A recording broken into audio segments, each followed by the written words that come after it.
नमस्कार दोस्तों, स्वागत है आपके अपने चैनल जी फैक्ट पर। आज के इस वीडियो में हम बात करेंगे आज के करंट अफेयर्स के बारे में, लेकिन एक बार हम लोग कल का रिवीजन जरूर करेंगे।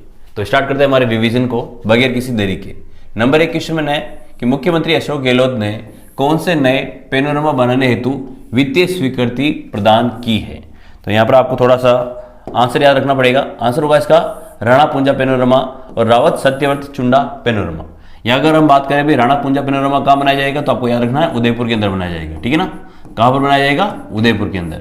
अगर हम बात करें दूसरा रावत सत्यव्रत चुंडा पेनोरमा, ये कहाँ बनेगा? तो ये चित्तौड़गढ़ के अंदर बनेगा। ठीक है ना, कहाँ बनाया जाएगा? इसको चित्तौड़गढ़ के अंदर इसका निर्माण किया जाएगा।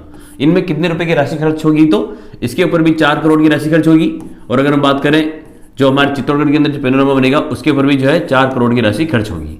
इसके अलावा जो है राजस्थान में अभी हाल ही में नए 4 पेनोरमा घोषित किए गए, उनके बारे में बात कर लेते हैं कि जैसे जयपुर की अगर हम बात करें, जयपुर के अंदर कौन सा पेनोरमा बनेगा। इसके अलावा हम बात करें अगर बीकानेर के अंदर, तो बीकानेर में कौन सा पेनोरमा बनेगा। इसके अलावा हम बात करें अजमेर में, तो अजमेर में कौन सा पेनोरमा बनेगा। और अगर हम बात करें पोखरण के अंदर यानी पोखरण जैसलमेर के अंदर कौन सा पेनोरमा बनेगा, इन सब की हम लोग बात कर लेते हैं। तो जयपुर के अंदर आपको याद रखना है संत आत्माराम जी। किसके बारे में याद रखना है? संत आत्माराम जी का पेनोरमा यहाँ पे बनेगा। ठीक है ना, संत आत्माराम जी। अगर हम बात करें बीकानेर के अंदर, तो राव बीका जी, ये आपको ध्यान रखना है। ठीक है ना, राव बीका जी। अगर हम बात करें अजमेर के अंदर, तो पृथ्वीराज चौहान। ठीक है ना, पृथ्वीराज चौहान पेनोरमा। ठीक है। और अगर हम बात करें पोखरण के अंदर, तो इंदिरा महाशक्ति। ठीक है ना, इंदिरा महाशक्ति पेनोरमा। ठीक है ना, इंदिरा महाशक्ति भारत पेनोरमा यहाँ पर निर्माण किया जाएगा। तो सारी चीजें आपको ध्यान रखनी है। ठीक है ना। अगर हम बात करें जयपुर के अंदर कौन सा बनेगा, तो जयपुर के अंदर बनेगा संत आत्माराम जी। बीकानेर के अंदर कौन सा? तो राव बीका जी। अजमेर के अंदर कौन सा? तो पृथ्वीराज चौहान। पोखरण के अंदर कौन सा? तो इंदिरा महाशक्ति। अगर हम बात करें पूंजा पेनोरमा कहाँ बनेगा, तो उदयपुर के अंदर बनेगा। और अगर हम बात करें सत्यव्रत चुंडा पेनोरमा कहाँ बनेगा, तो चित्तौड़ के अंदर। और इनमें जो राशि खर्च होगी वो कितनी होगी? 4 करोड़ रुपए की राशि खर्च की जाएगी। अगला क्वेश्चन है, हाल ही में राजस्थान में कितने साल संविदा पर कार्य करने वाले संविदा कर्मियों को नियमित करने की घोषणा की गई है? तो आंसर होगा इसका 3 साल। ये आपको ध्यान रखना है। ठीक है, बढ़ते हैं अगले क्वेश्चन की तरफ। अगला क्वेश्चन है कि राज्य सरकार द्वारा पर्यटक मित्रों की नियुक्ति की जाएगी। तो बताना है कि कितने पर्यटक मित्रों की नियुक्ति की जाएगी। तो आंसर होगा आपका 500 पर्यटक मित्रों की यहाँ पर नियुक्ति की जाएगी। और याद रखना इनको वेतन कितना मिलेगा हर महीने के लिए, तो इनको वेतन मिलेगा 15,400 रुपए। ये आपको ध्यान रखना है। ठीक है ना। अगला है, राजस्थान में वर्तमान में कुल कितने मतदाता पंजीकृत है? तो आंसर याद रखना आपको 5.26 करोड़। कितने? 5.26 करोड़। ये आपको ध्यान रखना है। अगला है, राजस्थान राज्य कृषक ऋण राहत योजना आयोग का अध्यक्ष किसे बनाया गया है? तो आंसर होगा आपका प्रकाश चंद्र गुप्ता। ये आपको थोड़ा सा याद रखना है ना। राजस्थान राज्य कृषक ऋण राहत योजना आयोग का अध्यक्ष किसे बनाया गया है? तो प्रकाश चंद्र गुप्ता को। इस आयोग का निर्माण क्यों किया गया है? तो याद रखना है इस आयोग का निर्माण किया गया है जो किसान होते हैं और जो बैंक है उनके बीच में अगर ऋण को लेकर अगर कोई समस्या है ना, तो उनका सुलझाना करने के लिए इस आयोग का निर्माण किया गया है। ये आपको ध्यान रखना है। ठीक है, मोस्ट इंपोर्टेंट क्वेश्चन है। प्रकाश चंद्र गुप्ता कृषक ऋण राहत योजना आयोग का इनको अध्यक्ष बनाया गया है। नेक्स्ट क्वेश्चन है हमारा, राजस्थान सिल्कोसिस पोर्टल पर आर्टिफिशियल इंटेलिजेंस AI आधारित एप्लीकेशन का उद्घाटन किसके द्वारा किया गया है? तो आंसर होगा हमारा टीकाराम जूली के द्वारा जो है यहाँ पर उद्घाटन किया गया है। मोस्ट इंपोर्टेंट है, आपको ध्यान रखना है। गांधी दर्शन में PG डिप्लोमा कोर्स प्रारंभ करने वाला प्रदेश का पहला विश्वविद्यालय कौन सा है? तो आंसर होगा इसका राजस्थान विश्वविद्यालय जयपुर। ठीक है ना, ये आपको खास तौर पे ध्यान रखना है कि भैया गांधी दर्शन पर क्या चालू किया इसने?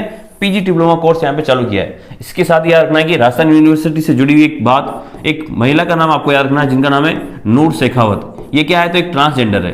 क्या है? एक नूर शेखावत। ये क्या है? एक ट्रांसजेंडर है। ठीक है ना, ट्रांसजेंडर।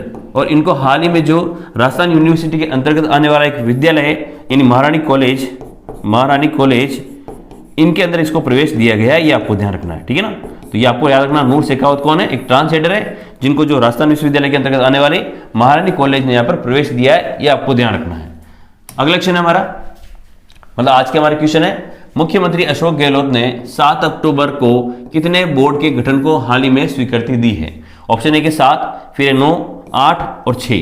तो ऐसे आंसर होगा ऑप्शन नंबर 3 यानी 8 बोर्ड को हाल ही में यहाँ पर मंजूरी दी गई है। आपको हमने कल की वीडियो में भी डिस्कस किया था कि 2 जो है समाज के लिए बनाए गए थे। अगर हम बात करें खटिक समाज के लिए, आपको ध्यान रखना है क्योंकि खटिक समाज के कल्याण के लिए किस बोर्ड का गठन किया गया है?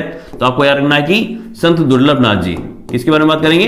संत दुर्लभनाथ बोर्ड। ये आपको थोड़ा सा ध्यान रखना है, दुर्लभनाथ बोर्ड का यहाँ पर गठन किया गया है। और अगर हम बात करें भाई अग्रसेन समाज के लिए, किसके बारे में बात करें, अग्रसेन समाज, मतलब अग्रसेन कल्याण बोर्ड का गठन किया गया है। ये याद रखना, ये किसके लिए किया गया है, तो जो अग्रवाल समाज होता है उनके कल्याण के लिए इसका गठन किया गया है।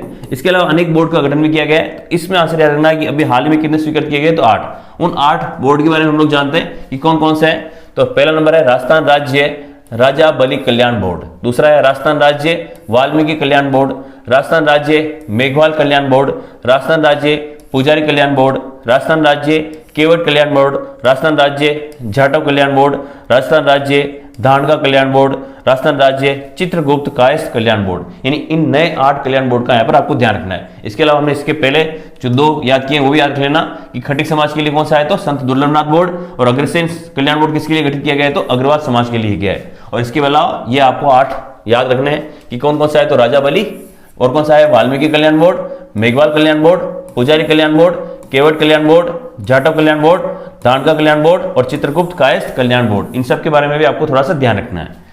अगला क्वेश्चन है हमारा, गंगा घाटी राजस्थान का कौन सा कंजर्वेशन रिजर्व बनेगा। ऑप्शन नंबर 1 है आपका 27वां, फिर 28वां, 29वां और 30वां। तो यहां पर सही आंसर होगा आपका ऑप्शन नंबर 3, यानी 29वां कंजर्वेशन रिजर्व बनाया जाएगा। किसको, गंगा घाटी जो कंजर्वेशन है रिजर्व, इसको।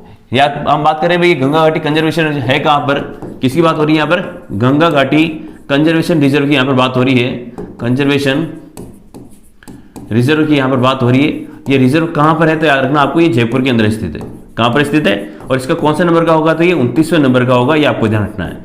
इसके अलावा हम अगर बात करें 28वें नंबर का कहां है, तो 28वें नंबर का याद रखना आपको जो अपने बालेश्वर जो है, यानी बालेश्वर धाम जो है यहाँ पर है। ये कहां पर स्थित है, तो नीमका थाना में स्थित है। ठीक है, कहां स्थित है, नीमका थाना के अंदर स्थित है, ये थोड़ा सा ध्यान रखना है।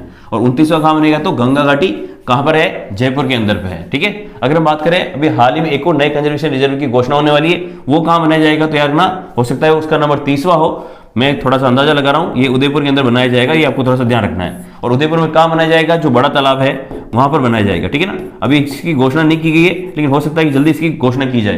यहाँ पर एक विशेष प्रकार की मछली पाई जाती है, उसके लिए इसके कंजर्वेशन के लिए इस बड़ा तालाब को भी यहाँ पर कंजर्वेशन रिजर्व घोषित किया जा सकता है। तो हो सकता है कि इसका कौन सा नंबर होगा, तो 30वां होगा। 29वां आपको याद रखना है, किसके लिए, गंगा घाटी कहां पर स्थित, तो जयपुर के अंदर।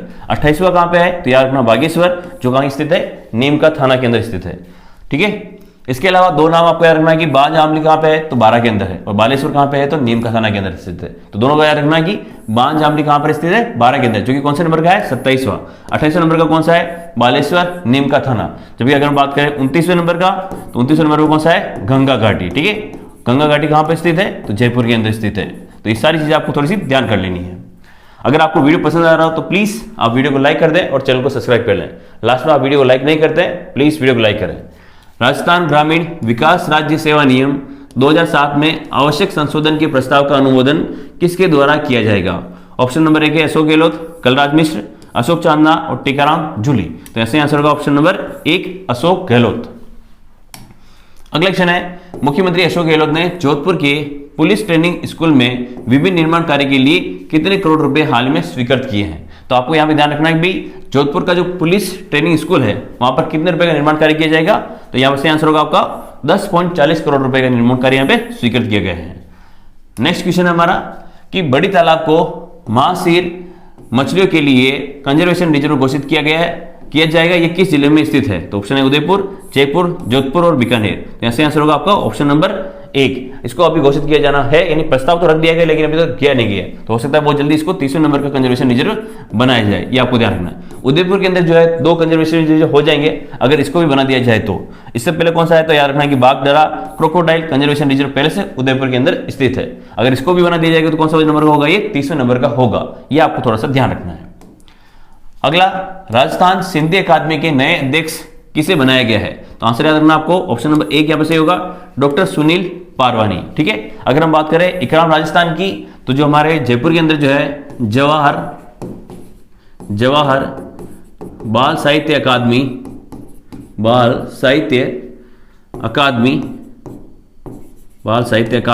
जो कि कहां स्थित है, जयपुर के अंदर स्थित है। ये इनके याद रखना, इकराम राजस्थानी इनके अध्यक्ष हैं, ठीक है। इसके अलावा बात करें भाई, इकराम राजस्थानी को हाल ही में एक अवार्ड दिया गया है, उसका नाम क्या है तो अणुव्रत अकादमी, ठीक है। इनको कौन सा पुरस्कार दिया गया है तो अणुव्रत पुरस्कार इनको प्रदान किया गया है।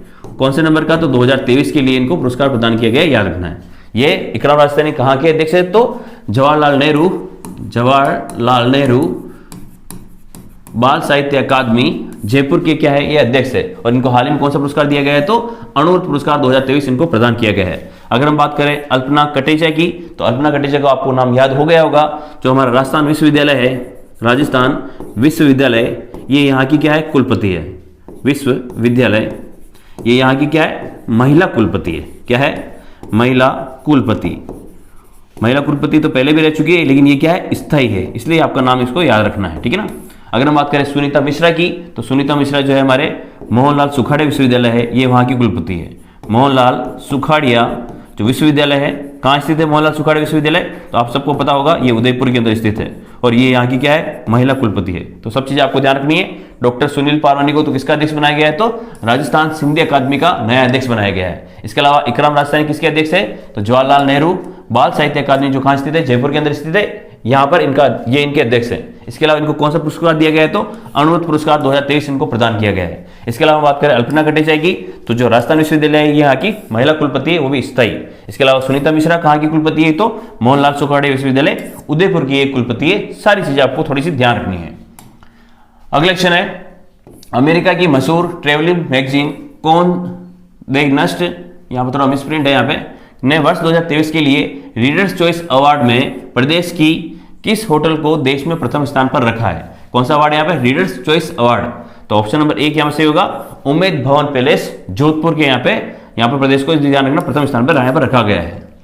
अगला क्वेश्चन है हमारा, एशियन गेम्स 2023 में राजस्थान पुलिस की उप निरीक्षक किरण बलियान है, ठीक है ना, क्या है ये किरण बलियान है ना, ने किस खेल में कांस्य पदक जीता है। ऑप्शन ए शॉर्टपुट, निशानेबाजी, पैदल चाल या 100 मीटर रेस, तो ऑप्शन नंबर यहाँ पे 1 आपका सही हो जाएगा।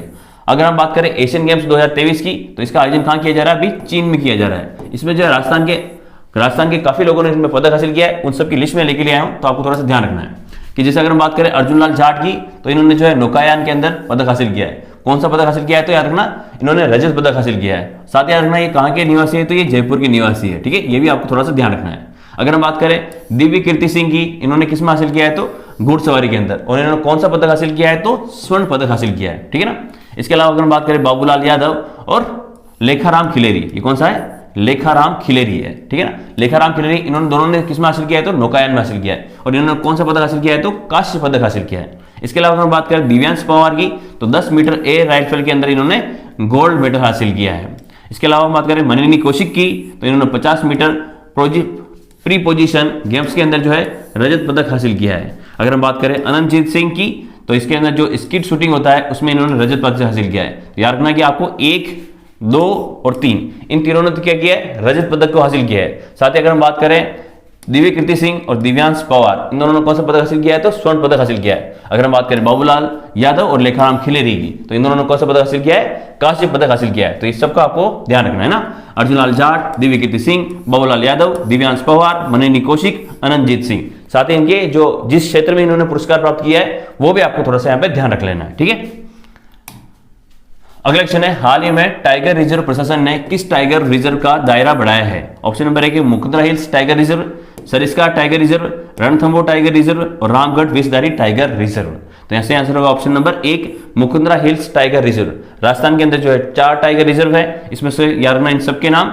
सबसे पहले किसको बनाया गया था तो रणथंबोर को, उसके बाद किसको बनाया गया था तो सरिस्का को नंबर 2 के ऊपर, फिर किसको बनाया गया था नंबर 3 पे तो मुकुंदरा हिल्स को, और नंबर 4 पे किसको बनाया गया था तो रामगढ़ विषधारी टाइगर रिजर्व को बनाया गया था। साथ ही याद रखना कि मुकुंदरा हिल्स टाइगर रिजर्व का एरिया कितना बढ़ा दिया गया है तो पहले था 759.99, इसे बढ़ाकर कितना कर दिया गया है तो 1135.78 कर दिया गया है। तो ये मोस्ट इंपॉर्टेंट क्वेश्चन है, आपको थोड़ा सा ध्यान रखना है। वीडियो को प्लीज आप लोग लाइक कर देना। अगला क्वेश्चन और आज का हमारा अंतिम क्वेश्चन, हाल ही में राजस्थान में श्री कर्णीचरण एवं डिंगल साहित्य संरक्षण एवं विकास बोर्ड के गठन को स्वीकृति किसने प्रदान की है। तो अशोक गहलोत, शांतिलाल धारीवाल, कलराज मिश्र और गोविंद डोटासरा। तो सही आंसर होगा ऑप्शन नंबर 1 अशोक गहलोत ने इसको मंजूरी प्रदान की है। तो कैसा लगा आपको वीडियो, कमेंट करके बताएं। वीडियो को प्लीज लाइक करें। जय हिंद।